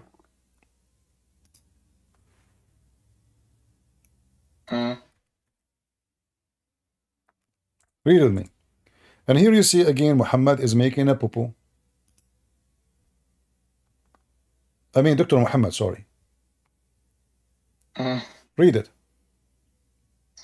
The messenger of Allah said, the man's water is thick and white, and the woman's water is thin and yellow. Whichever of them comes first, the child will resemble that parent. The science of the Prophet of Allah. How Prophet of Allah, he knew this 1400 years ago? That if the man have orgasm first, the baby will be a male and will look like him. And if the women have orgasm first, the baby will be a girl and will look like her. And whoever comes first. I mean, this is a pure science. Most of Muslim women, they never come. Because Muslims, they do circumcision for their women. In fact, the same hadith actually, if we go in the original hadith, you will see that the wife of Muhammad, she was surprised when Salama, she said, Salim, she said, that she saw a hot dream. Salim is a whore, obviously. Because what kind of a woman, she go to someone, says to him, yesterday I was imagining myself having sex with somebody, and I have orgasm. So look what happened. Salama told how Salim said, Messenger of Allah, Allah is not ashamed of the truth. This is the truth. No shame, no shame. What the truth? What happened? Is there any washing necessarily of a woman when she see a sexual dream? The fact she is not talking about sexual dream only. I mean, what sexual dream? Tahtalim. Tahtalim is orgasm. So for a woman, she said, is it necessary for a woman, if she see a sexual dream, to wash? He said, yes, when she see a sign of a liquid. Salama, she covered herself and she said, do women have orgasm? Not sexual dream. You see the translator, he's trying to cover the problem. Why? Because this is the wife of Muhammad, and obviously she never had orgasm. If we change the same hadith, different translator, look what will happen. Just to show you how they lie in the translation. Salim asked Allah Messenger about women sees in a dream something like which man sees. The Messenger says, if she sees that and she has discharge, then let her perform bath. Salama said, oh Messenger of Allah, do women discharge? The Muslim translation says, this is really happening? No, she's asking, does it really? Do women even have discharge? The wife of Muhammad, she never have discharge. So Muhammad, he said to her, stupid. Yes, the water of the man is thick and white, and the water of the women is thin and yellow. Whichever of them comes first, predominate the child and resemble the parents. A smart Muslim, he says to me, well, this is about the chromosome. Hold on. What the chromosome have to do with the water of the man and the water of the women? The water of the man is a semen, no problem, there is a chromosome there. The water of the women is yellow and thin. That is a lotion, have nothing to do with the egg. The egg is not a water, and it's not gushing forth, and we don't wash it. And it's not yellow. And it doesn't matter who comes first, who comes after. I mean, most of Muslim women, they never have orgasm, as you see here in the story of Salama. So what does have to do who come first and who come after? Whichever of them comes first, the child will resemble. Like, what does he mean by resemblance? Like, he mean look as a male, look as a female, which mean if he come first, the baby will be a boy, and if she come first, the baby will be a girl. Okay. Yeah. I mean, this is incorrect. Yeah. It's not determined. So as you see here, look, this is why once a Muslim sheikh, he challenged me. He said, "You are a liar. Nowhere it says that will make him a boy. It says resemble." And then I got him busted with this hadith. You will see here it says, let us see here. You can see it in Arabic, but let us show it to everybody. So he said, let us see. Okay. So here it's supposed to be a miracle. A Jewish man, he came to Muhammad and he asked him 3 questions. If you don't mind, if you can read the reference from us. Narrated Anas, when the news of the arrival of the Prophet at Medina reached Abdullah bin Salam, he went to him to ask him about certain things. He said, "I'm going to ask you about 3 things which only a prophet can answer. What is the first sign of the hour? What is the first food which the people of paradise will eat? Why does a child attract the similarity to his father or to his mother?" The Prophet replied, "Gabriel has just now informed me of that." Ibn Salam said, "He, i.e. Jibreel, is the enemy of the Jews amongst the angels." The Prophet said, "As the first sign of the hour, it will be a fire that will collect the people from the east to the west. As for the first meal which the people of paradise will eat, it will be the caudate lobe of the fish liver. As for the child, if the man's discharge precedes the woman's discharge, the child attracts the similarity to the man. And if the woman's discharge precedes the man's, then the child attracts the similarity to the woman." Okay. So look at this. In Arabic, actually, in here it says clearly it's going to be a boy. إذا سبق ماء الرجل ماء الرجل نزعت الولد. So and we can show more, but look why Muhammad now. Look at this funny story. Do you remember you said to me the prophecies of the Prophet and we counted 10, 13, etc., right? You see here Muhammad, he is counting something different. He said the first sign of the hour is a fire will collect people from east and west. This one is not mentioned there. And here actually, to make it more funny, the Jews, they asked Muhammad a question, and they said to him, nobody knows the answer for those questions except a prophet. But the Jews agree with him that those are the answers, but I thought nobody knows the answer for them except the prophet. Yeah. If nobody knows the answer for those except a prophet, that means all of them are prophets. All those Jews who they are prophet, because nobody knows the answer for this question except a prophet. And then Muhammad, he is saying to them the signs of the hour, and the hour is going to do this, and we will eat the liver of the whale. Why Muhammad saying that? Because Muslims, they are going to go and have sex, and they believe that if you eat the liver of the whale and you eat the amber, or the sexual hormone of the whale, that will make you very good in bed. So Muhammad, now he is proving that he is a prophet, and the Jews, they agree. They said, wow, you gave us the correct answer, oh prophet of Allah. Unbelievable, another hadith, just to make it clear. It says clearly, Adhkar. Let us see here. I'm trying to find the hadith about which make it clearly it's a boy.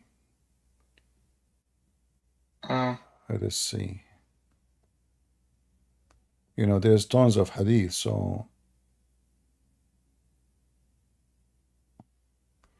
maybe we passed it. We did not notice. Let us see.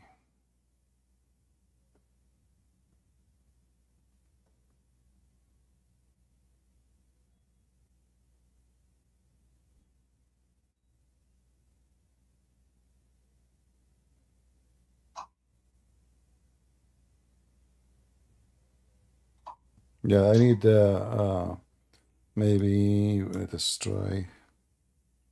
But anyway, you got the idea. All of this is false. If one of them is false, if one thing Muhammad said is false, obviously he's a false prophet. But as you see, everything he says is false. And if he is claiming, you see, if Muhammad is saying his own opinion, I can say, okay, he's wrong. But Muhammad, he claimed that, did you see the hadith says, Jibreel told me right now? Just Jibreel answer me, right? Yeah. So we cannot say this is the opinion of Muhammad. He was wrong. All of us, we can be wrong. He said that he received this from Jibreel. And where Jibreel he received it? From Allah. Yeah. Right? From God. Yeah. So if Muhammad he received this from Jibreel, and this is false, that means Muhammad is a false prophet. Yeah, I mean it's a weird statement. It's incorrect. It's absolutely Doesn't it? false, and Muhammad is a false prophet. So what do you think? You want to stay as a Muslim? No, I don't think so. Well, I'm happy for you.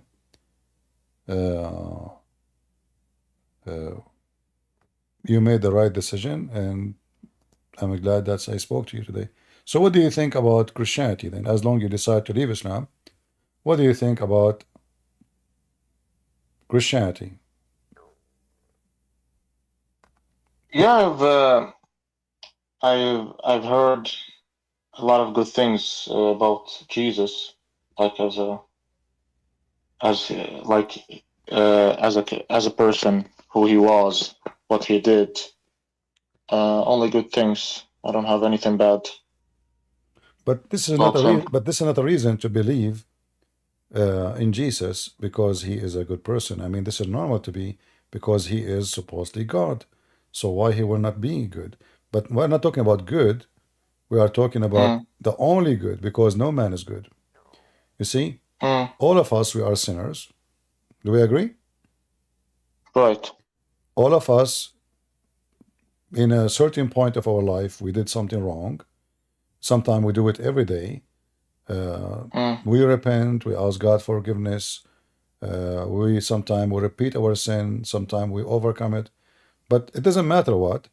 And during our lifetime, we face sin always. And facing sin mean what? That we are not good. Jesus is good. He is always good. He was always good. And good always he will be. So that is the main reason to believe that Jesus is God, for he is perfect.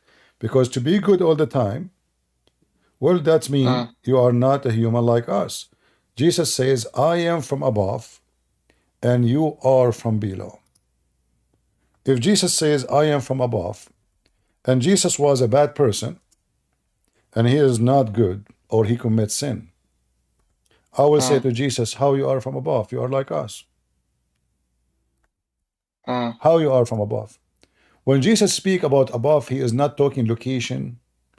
He's talking about that he is God. Yeah. It's not about second floor and first floor. It's about I am God and you are my creation, and you are below because you are a sinner. Yeah. So if Jesus is good in the meaning of perfection, and if you agree with me, that means you need, and maybe you should accept that Jesus is God, because why he is good?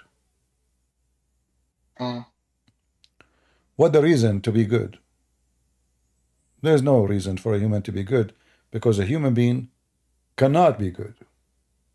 It's impossible. The word good, when we say the word good for a human being, it's just relative to others. So I say this is a good person, but I'm comparing bad to worse, maybe. Like someone, like all of us, we are sinners, but there is one of us, he is, let us say, he do less sin. He have a better quality. He is more sin resistance than me. But at the end of the day, Yeah. all of us, we are like a dirty rag, but one of us, his rag is so full of dirt. The other one is so. The other one is little. So, but all have dirt. But in the case of Jesus, his perfection sponsored or supported by his ability. You know that the Quran says that Jesus, he raised people from death, correct? Yeah, yeah. Well, who is the one who can resurrect people from death? I mean, only God. The Quran speaks about Jesus, he created from the mother bird. Who is the one who can create? God. The Creator. Yeah, God. Jesus can tell you what you hide in your house, as the Quran says, correct? Mm. Muhammad, he said, I cannot tell you the future, and if I know the future, I will choose the best of it for myself. For himself. Yes. Okay. If Jesus can know what you hide in your house, and Muhammad, he do not know the unseen. So why Jesus can know the unseen, the future, and Muhammad he cannot? What is the reason? I mean, Muhammad is just a human. And Jesus is not just a human. Look what Muhammad he said. Chapter 6, verse number 50. Chapter 11, verse number 30. Muhammad, he repeat the same thing. Obviously, the Muslims, do you notice how they are repeating the same exact thing? They put them in two places. Yeah, وَلَا أَقُولُ لَكُمْ. It's the same in the beginning. Yeah. So Muhammad saying, I cannot say to you that I know the unseen, the treasure of Allah. I do not know. And Muhammad, he says, is the one who do not know, the blind, is equal to the one who can sees?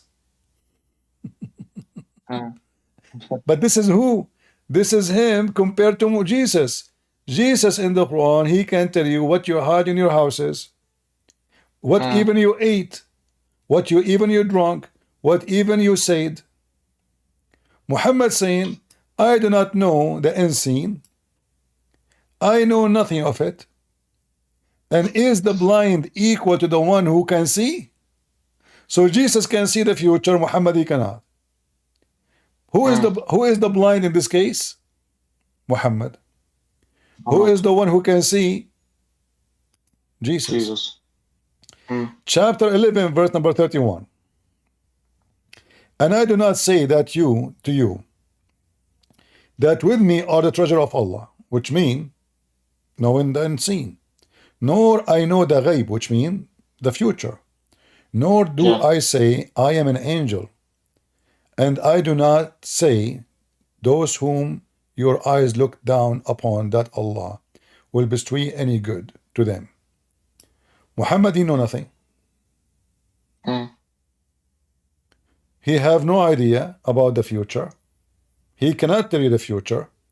And here you see that Muhammad is answering, because he's a prophet, they are asking him to tell them about the future.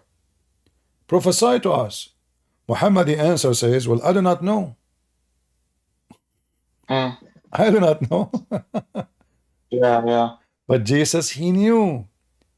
A Muslim might say, well, if Jesus is God, how come in the Bible it says that Jesus said, only my Father know the hour? Well, in Christianity, we don't have a problem with that, because we believe in the Father, the Son, the Holy Spirit. The Father has a job to announce the hour. The Son has a job to judge the hour. And that's it. It's not me. It's not my job. It's my job. I am the one who have the power over the flesh in the day of judgment. Jesus will be the judge. If you remember, there is a hadith, I don't know if you know it, where Muhammad he says that the Messiah will come upon you as a sign of a day of judgment as a just ruler. Hakaman Muqsatan. Yeah, I think. أو مقسطة. Yeah. So if Jesus is going to be absolute judge and just, who is Jesus then? Who is judge save God? Nobody. Yeah, nobody can be like absolutely just except God. Yeah, right. Yeah, because in order to know to judge justly, first you have to know the unseen, which means nobody can lie to you. Right? Right. If you are just a Yes. man, I can bring two false witnesses. They witness that I was with them when the crime happened, and then I get away with it because you are judging by what they say. You do not know. But in the case of Jesus, we just, the Quran says that Jesus, he knew the future. He can tell them even what they are hiding in their closet. He can tell them. In the Bible, it says clearly, Jesus, he was reading their mind. So he said to them, he said to the person, go and your sin is forgiven. The Jews, they said in their head, they said, who is this person who is forgiven sin? Jesus can read their mind. So Jesus said to them, which one is easier to say, you go and your sin, you're forgiven, or carry your bed and walk? The person didn't walk. Which one is easier? Talk is cheap. I can say your sin is forgiven. Yeah, right. But not everyone can say to a person never walk in his life, or a person never see in his life, or a person is born blind, to say to him, see and he see, walk and he walk. So Jesus is a judge, and he is the absolute just, and he is going to judge the world. And if Jesus is the judge of the world, and he will be just, then who is God? Right. That must be Jesus. The Muslim, they say we don't accept Jesus to be God because he's a man. But as you see, Jesus the man, still he do what God can do. He forgives sin. He has resurrected dead. He create creation. He gave eyes to the blind man. He gave limb to the one who cannot walk, because his limbs is not working. That's it. That's a new creation. A person who cannot walk, what does that mean? His limbs is damaged. His legs is damaged, right? His nerves is damaged. Right. So when I say to him walk, I just recreate the whole system, the nerves, the vein, the vine, the muscles, everything by one command: carry your bed and walk. That is Jesus. So my friend, I invite you right now to accept the Messiah as your Lord, as your Savior. I just have one question before that about the Bible. All right. Okay. And it's not about the New Testament. It's about the Old Testament. Okay. I mean, in the New Testament, when you read, you notice that God is loving, merciful, and all that, and I love that. It makes sense, and we are the children of God, and all of that. But in the Old Testament, God is more angry. He punishes a lot. There is a lot of punishments and a lot of hard words. See, my friend, it's not about what I like, what I don't like. God, he created us, and he expected us to share his love with him. Human being, he decided to deny God. We have something called atheist, right? Right. They make fun of those who believe in God, which means they make fun of God. There is people who worship idols, correct? Correct. But he created them to know him. What they do? They start worshiping toys. Yeah. There is people who they are Muslims. They go kiss stones, bow around the stones, and believe the stone is the right hand of God. But God's hand is not a stone, and he do not need Kaaba, and they are worshiping the wrong God. We know from the Old Testament the story of Noah and the flood, correct? Yes. So when we see in the New Testament that God is loving, nothing changed. God in the Old Testament, He tried His best to bring us to Him. We refuse. He punish us. We refuse again. He punish us. So God love does not mean that God cannot punish. You deserve, if you deserve the punishment, then why you can complain? You cannot. To make it simple for you, let us say I'm a firefighter and I come to your house and I knock at the door. I said, your house in fire. Please come with me. You say you are stupid. Where is the fire? I don't see it. Get out of here. And then the fire came and the fire burned you alive. Is that the fault of the firefighter or your fault because you refuse to listen? No, it's my fault in that case. So here the fire is not a punishment from God. The fire is a punishment from yourself, for you did that yourself. So the Bible teaches us that you harvest what you seed. So if you seed good, you harvest good. See, we were talking about Jesus as just, right? Right. Okay. Just mean that the one who commit a crime, he pay for it. Yeah. The Muslim, they say, well, if this is the logic of the Christians, then why Jesus, he died for our sin? And I'm sure you heard that before. Yeah. Well, Jesus died for our sin not because he deserved. Nobody said that Jesus deserved to die. Jesus, he came to save us, and we decide to kill Jesus. Jesus did not call us and say, hey, please kill me, because I have a movie I'm going to make. In the movie, I come to you and you shoot me. No, that's not what happened. Jesus came with his love to save us, and we decided to kill him and to reject him. So when we say Jesus died for our sin, that have many meaning. Because of our sin, he is here. If we did not sin, he did not need to come to save us. Do you save someone? Do you save someone he is not a drowning from drowning? No. You save someone is drowning. So the reason the Savior came to us is because of we fail and we need a Savior.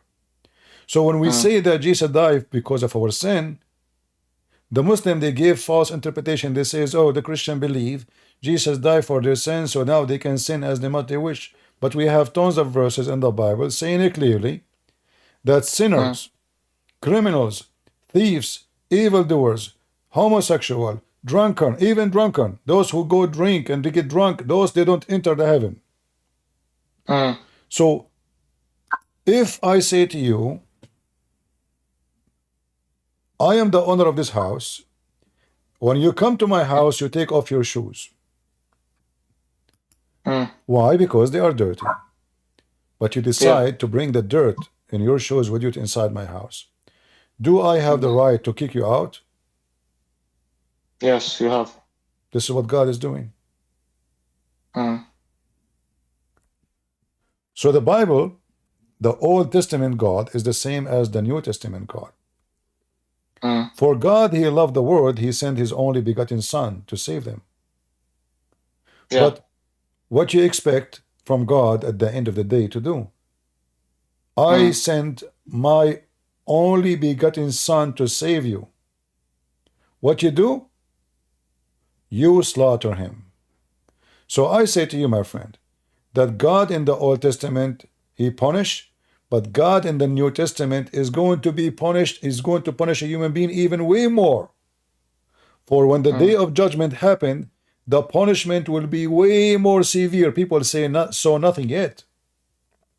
When the Messiah come in the day of judgment, he will not come the same as he was first time, giving us hugs and saying, come to me and I will comfort you, believe in me, knock at my door. No, Jesus will not do that no more. Jesus will come as a ruler. And he will destroy his enemies. Who is the enemies? Those who they are enemy to their own. Those who made fun of him because they decide to become enemy. So if you do a crime against yourself, why you blame me? I gave you warning. I sent you prophets. I gave you books. I made miracles to make you believe. You see, the miracle of God is done what? For what reason? It's proof. To prove exactly. So all those things I did for you, to save you, just to make you listen to me, take attention. Look what I can do. I am the one and the only one who can save you. And still you laugh. You make fun of me. And you make mockery of me, or you make mockery of those who follow me. So why God will not punish them? So God, my friend, He is loving, but God don't love the wicked. God don't love the wicked. So what is the problem? It's not because God don't love you. No. God don't love your wickedness. So your wickedness is your enemy, not God. Stay away from wickedness. God is with you. You decide to go with wickedness, well, you took the other side of God, the side of Satan, the side of darkness. So it is not different God, it's the same God, but every stage have a reason. And Jesus came to us as a final stage, final effort from God Himself to save you. So either you accept, and not only accept, you see, we Christian, we don't believe. By saying Shahada, we are saved. We don't. Okay. Jesus said, not everyone says to me, Lord, Lord, will enter the kingdom of my Father. So you can say Shahada from now until next century, saying Jesus is my Lord. Well, you are not saved. Because saying a statement is different from doing the statement. In Christianity, we don't believe in hypocrisy.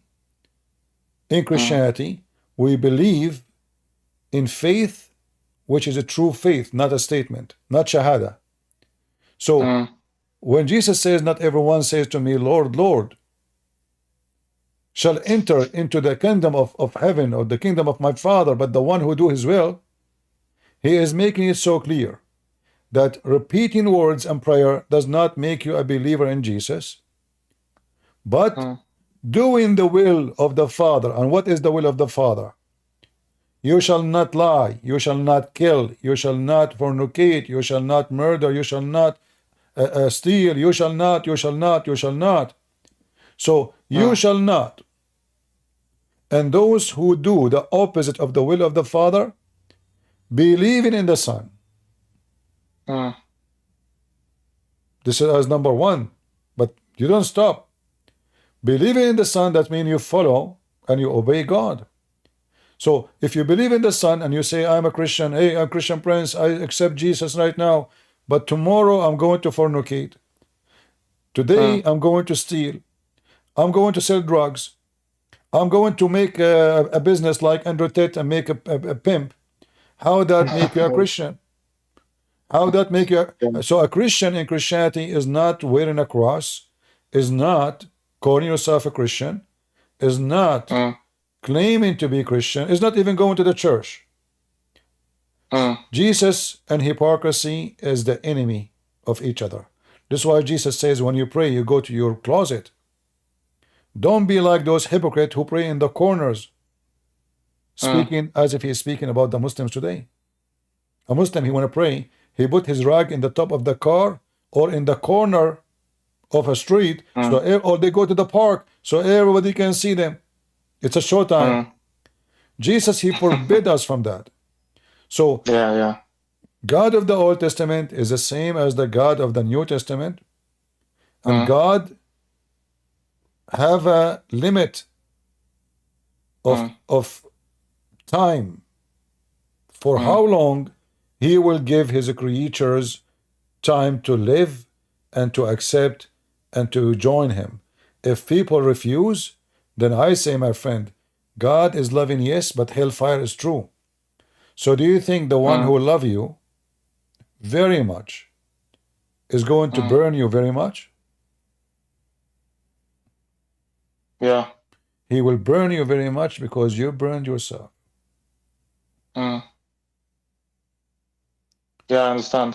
So the God of the Old Testament is no different. The Bible says the Messiah was the same as today and as in the future. No change. God never change. Right. His justice always will be justice, and everyone he will get what he deserves. So there's no different, but because the stage Jesus now is coming in a mercy, in love, humbling himself, accept me, follow me, believe in me. But then when Jesus comes down second time, he will be the same person, yes. But Jesus, the one which people knew, making speeches about love, mercy, harmony, give, that Jesus is not going to be the same as command. For now the time will come for judgment. It's time to pay for what we did and what we accomplished. Right. So there's no different, and there's no change. I hope I was able to explain it to you, but you know, many people falsely they claim that Jesus they try to make Jesus like a hippie. You know, he give hugs to everybody in the street, and he have like a ring in his ear, and he was giving hugs. No, Jesus, this is not Jesus. Jesus, he said clearly what he would do. Jesus said he will come with the glory of his angels, and he will command them, and he will say, bring them in front of me and slay them. So Jesus, the merciful, the same merciful, loving person, is the same one who will send people to hell. For justice must be done. The rapist he will pay, the killer he will pay, the child molester he will pay. It's not only you go to jail today. No. The judgment of the Lord is going to be done to those criminals. Everybody have to pay for what he have done. So when the Messiah comes second time, the Messiah will come with the glory of the King of the Kings, and the commands will be given to his angels.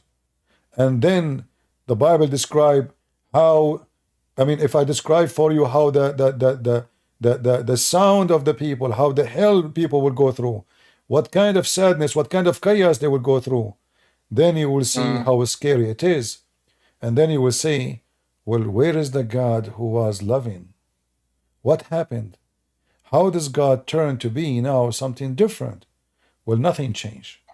He told you from the first day, if you don't, you'll get this, and you choose this. So it was your choice, not his choice. In Arabic, and you speak Arabic, there's a parable in Arabic. I don't know if you know it. There's two guys, they are crossing the river.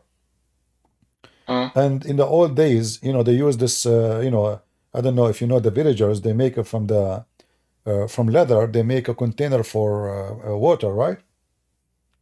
Yeah. And they tie it up.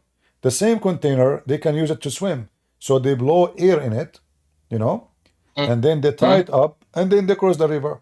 So there's two guys, they tie each one of them one of those containers, they blow air in it, they tie it up, and then when they arrive in the middle of the river, one of them, the container he used from leather, start leaking air.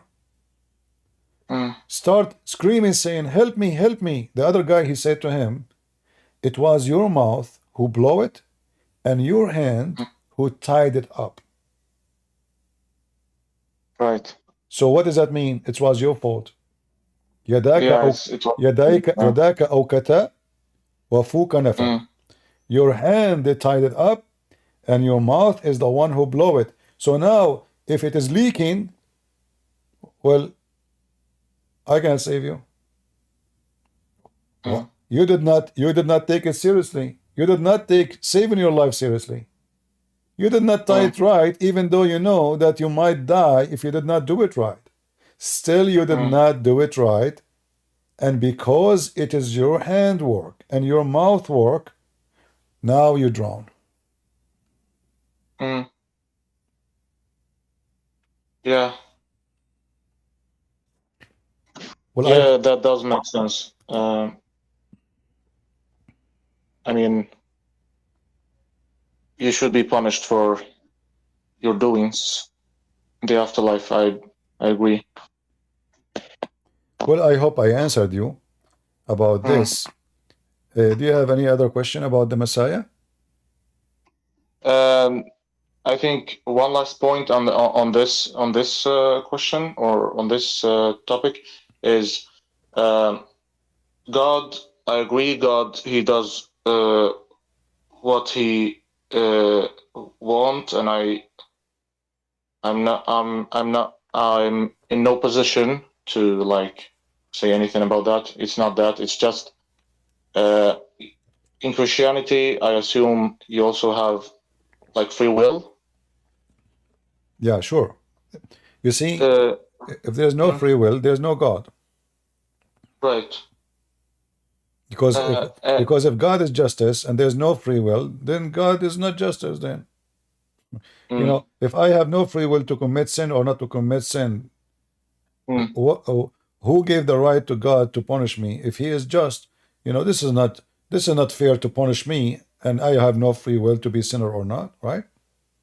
Yeah, I understand that completely. Okay. The thing is, so if you punish people on this earth, like a divine punishment, let's say like in the case of Noah, and yeah, so you punish them here. Will God punish these people in the afterlife too? You see, first of all, this is not really a punishment, and I will explain it to you. When God, He gave me life, God said to Adam, death, you die. You die. So this is not a punishment. This is, I took from you what I gave you. You don't own it. Yeah. So right. I gave you life, I take life back. This is not the punishment. The punishment is later. Death is not really a punishment. We die because we commit sin. So now it became a punishment. But the real punishment is not now. The real punishment is in the day of judgment. So the punishment of sin is death, the Bible says. But the death the Bible is speaking about is not dying now, just only. But there's the death. You die. Your death will be as living for eternity in hell. That is the death. The death is when your soul is destroyed. Jesus said, don't be afraid of those who destroy the flesh, but those who destroy your soul. So that is the death we are talking about. Otherwise, the death we are talking about now, like I will die, Adam die, you will die. Well, Christians, they believe in Jesus, they die too. But now because we don't live in heaven, that was the punishment of Adam. He said to him, after he was kicked out of heaven, you die. Death, you die. This is your, this is what will happen to you. Because now you don't live in heaven. Eternity is taken away from you. However, still the penalty is not death. In fact, many they will wish that the penalty is just death. Because I can go rape, kill, steal, and okay, I will die and it's over.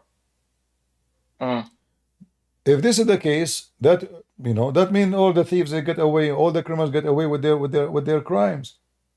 God will do justice. So the penalty will not be now, the penalty will be later. Death is just hello. It's like the start of let us say let's say we close your file. Your file is closed. So now after we close your file, you cannot accomplish anything more, and now your file will be taken to the judge, and the judge will open your file and see what you have done.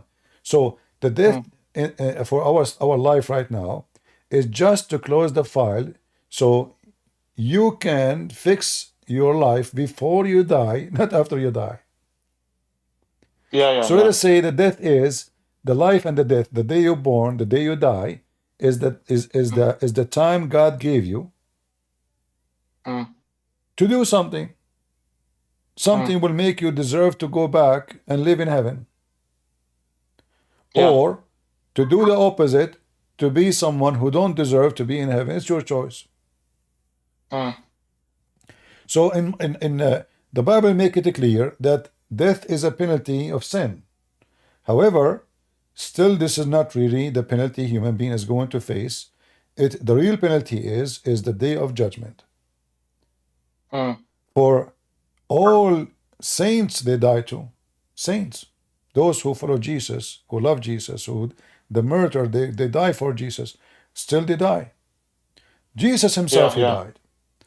So the real death is when you have no mercy from God no more.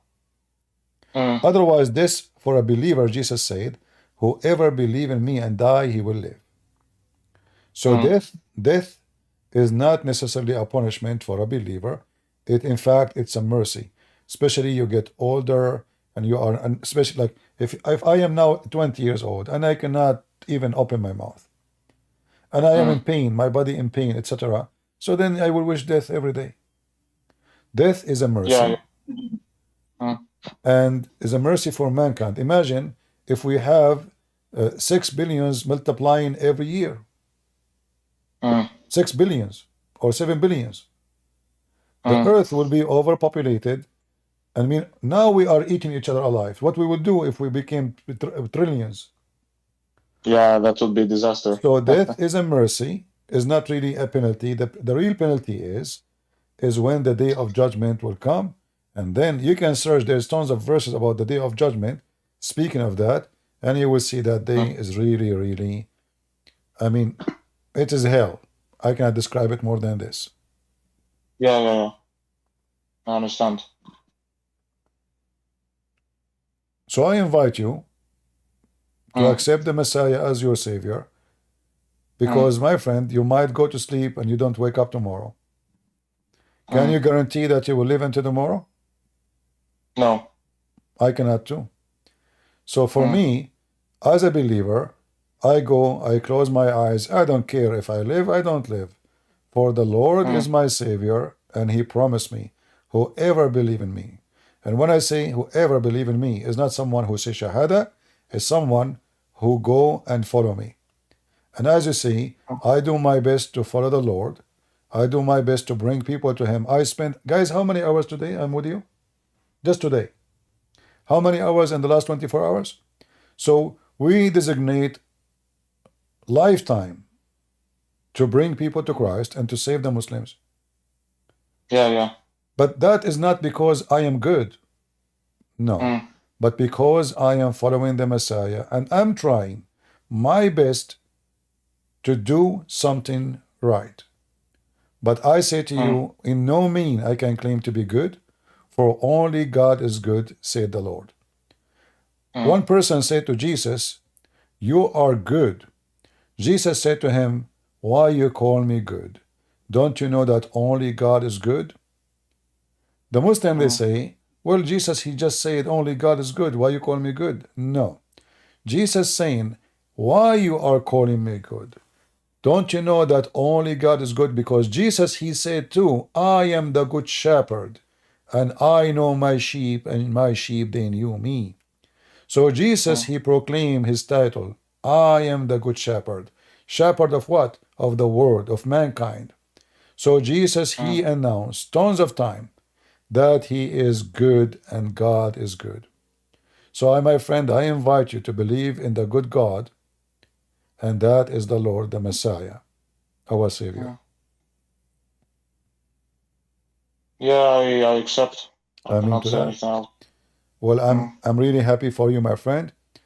We Thank pray to the Lord that our friend here, who just left Islam and accept the Messiah, that he will follow the Lord, and he will be a child of God by heart, by mean, by doing, by living, by saying, by following, not by saying words. And I remind you, my friend, no hypocrisy with Jesus. You cannot fool the Lord. Not everyone says to me, the Lord said. Not everyone says to me. If you go to Matthew chapter 7, he said, not everyone who says to me, Lord, Lord, shall enter the kingdom of my Father, but the one who do his will. So I remind you, my friend, you can say Jesus, Lord, Lord, but if you don't belong to him, you will not enter the heaven. And how you belong to him? By doing his will. So stay away from the act of Islam. No idols, no hate, no violence, no lying, no fornicating, no muta, no stealing, no cheating. Don't wish a woman she is the wife of somebody else. Follow the Lord, and the Lord will be your guardian. Yeah, I understand. Thank you very much for joining us. Thank you so much. And happy to know you. And we pray, and I ask all the Christians here to pray for our brother here. We do not know his real name. It's not important. But the important is that the Lord, he knew you. He know who you are. He know your name. And you are now, from today, a child of God. Thank you so much, Shibi. You're welcome. And don't forget to read the Bible and read more and understand. We in Christianity, we don't want people to be just Christians by name. You should know the Lord's words, for this is the guideline of your life. It's not a Christian prince. The Bible is the guideline. It's not any man. Yeah, it's easy to get a Bible here in the West, you know. Yeah, it's So easy, and the Bible online. I mean, you can read the Bible on your phone. Yeah. All right, brother. Thank you very much for joining us. God bless you. God bless you. Thank you. Take care.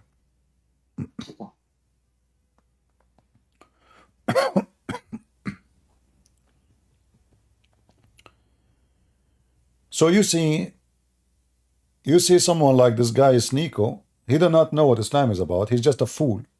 He do not know what Christianity is about.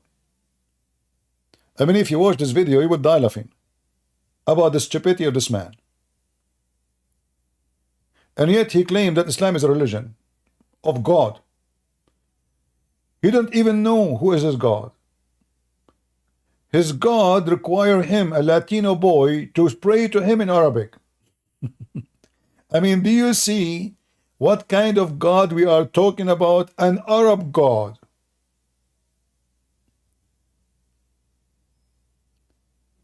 God who forced you to pray to him in a certain language is not God.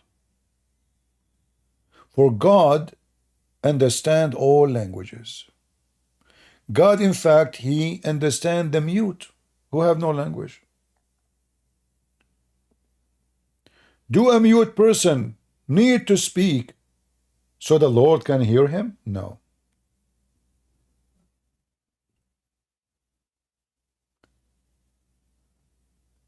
Islam is a religion of the foolish, and I say, and I challenge anyone to prove me wrong, only foolish people believe, and pervert. You have to be a pervert, because if you know that the God, he promised you endless penis and a lot of women waiting for you for sex,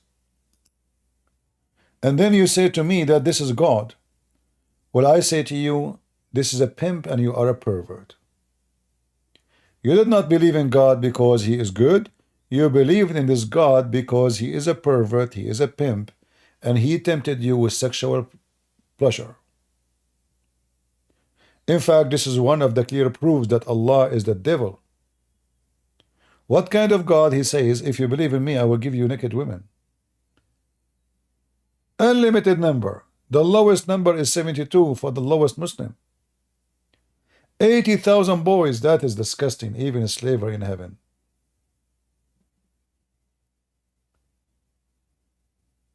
What kind of God? He tempt me by penis and vagina and food and gold and silver.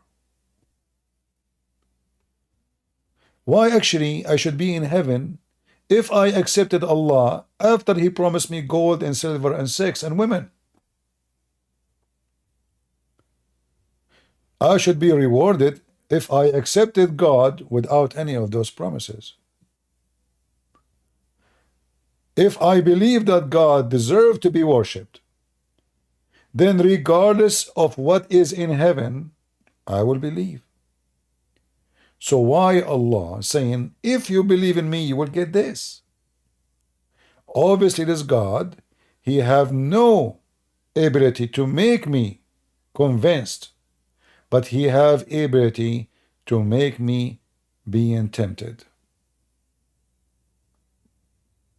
And that is the devil.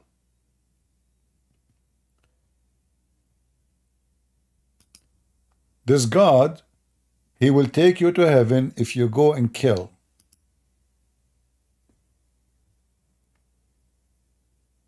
If you slaughter a human being. The God of the Christians, He died to save you. The God of Muslims wants you and your sons to die to make Him happy. He's a bloodthirsty. That is the devil. The father of all lies. Peace is his enemy.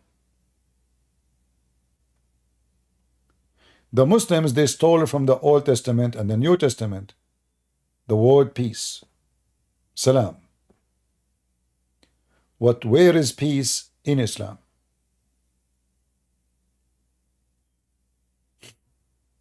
That is a good question. They say assalamu alaikum, but you will not find peace in a single house in Muslim countries. Even Muhammad's children, they've been slaughtered and killed. Even Muhammad, Muslim accuse Aisha and Hafsa, they poison him and kill him. Even the Caliphate, one after one, they've been killed by Muslims. By Muslims. Aisha herself, she killed 10,000 Muslims. Aisha herself, she took an army to kill Ali and his sons and his family. The one who preserved the Quran according to Muslim is Uthman. They killed him, they cut his head, they took the hair from his beard one by one. They refused to bury him with Muslims. A religion of gang and crimes and criminals. The Lord said, from their fruits you shall know them. Aren't you convinced yet that Islam is of the devil and the fruit of the devil is all over the place? Aren't you? Isn't it obvious?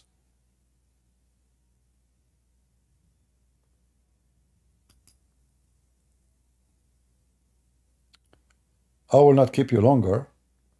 My voice is getting tired. If you notice, I am speaking for many hours. So I want to say thank you all for being here. I better go before I lose my voice totally. And if I could come tomorrow, I will be happy to be with you again. We pray to the Lord that He give us the ability and the knowledge and the wisdom to use our tongue and our mouth so we can speak the truth and share it and bring more people to Him. Islam is my enemy because the devil is my enemy. And Muslims, they choose to be my enemy. I did not choose that. I don't want them to be my enemy. But this is what happened when you follow the wicked Satan, the wicked Muhammad. You hate, you want to kill, you want to slaughter. You cannot live in peace.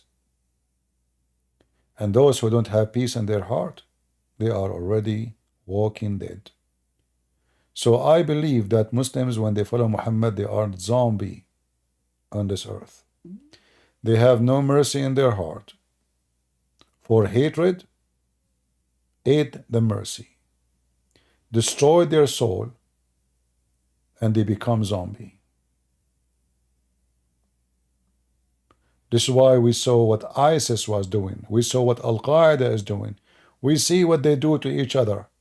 We see what they did in October 7 when they attacked the Jews, women, children, they raped them. Even though we are in the year 2024. But do the devil change? Never. His joy is blood. His drink is blood. His festival is red color. And his followers are the followers of Muhammad. And I say to them, repent before the Messiah come back. Otherwise the price will be high. And you will pay. You will pay. For God is just, and no crime will go without being punished. Thank you all for being here. May the Lord bless you.